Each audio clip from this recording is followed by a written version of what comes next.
Meriem Lumi zbulon Trevakshin nga doktor Myrvete Almeta. Meriem Lumin e njoh si një bebe të vogël 14 vjeç kur erdhi në Siri për të studiuar gjuhën arabe. Më pas ajo ngeli në Siri dhe mua më doli bursa e studimit në Jordan.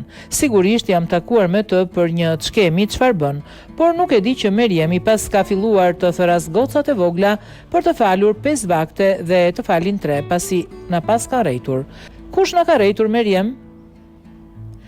Dia merret nga zemrat e librave dhe ato libra na kanë mësuar se pejgamberi alayhis salam është falur vetë dhe ka obliguar umetin të falë 5 vakte. E nëse ti na vjen me argumentin kuranor të surës Hud dhe fale namazin në 2 skajet e ditës, edhe në orët e afërta me ditën të natës, atëherë duhet të dish një gjë që ti e di, por bën sikur nuk e di, ose mohon për arsyet që ti vetëm i di, që feja ka 2 burime nga merret, Kurani dhe Suneti.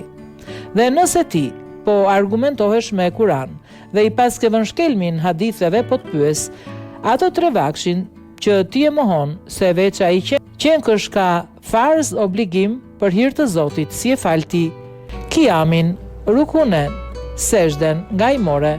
A nuk i more nga hadithet sepse Kurani nuk të tregon gjë se qysh të falesh, por t'i jep një urdhër të përgjithshëm. Fale namazin. Tani ti Meriem, se po të drejtohem me ti, se më dukesh po e vogël, sikur të kam njohur që në 2002 para 22 vitesh, val a hedh ca hadithe dhe mban ca hadithe, tani thuaja troç gocave të reja, o pro kundër hadithit, mos luaj me 2 porta, nëse ti e bindur në teorinë tënde të re që përkrah shkelmimin e gjithë haditheve profetike, atëherë dile thuaj hapur, mos bëj zigzake se i lodh edhe të reja të cilat fatkeqësisht sot vdesin pas lukut, orës së shtrenjtë, diamantit e floririt, hijabeve të bukura dhe jo dijes safi të vërtet.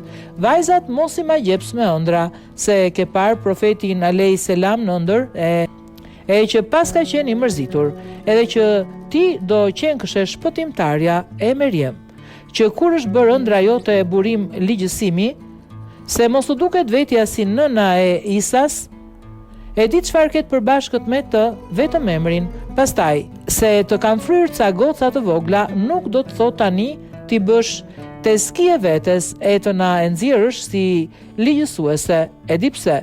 Se po të ishe krishter, do të shenjtëronin, sikur se shenjtëruan Eleonorën dhe i vunë edhe shën përpara dhe i thërisnin shën Eleonor.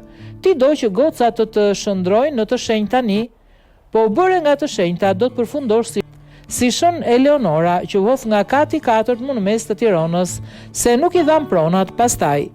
Pas Zotit, Meriem, prej kujt i ke këto pralla se vetje e vogël me u fut në këto luc?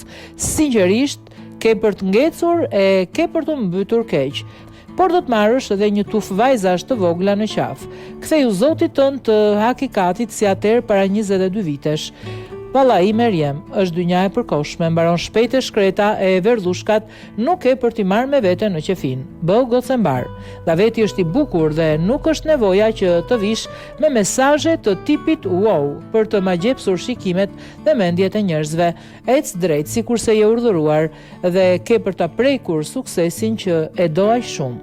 Shkruar nga Myrvete Almeta.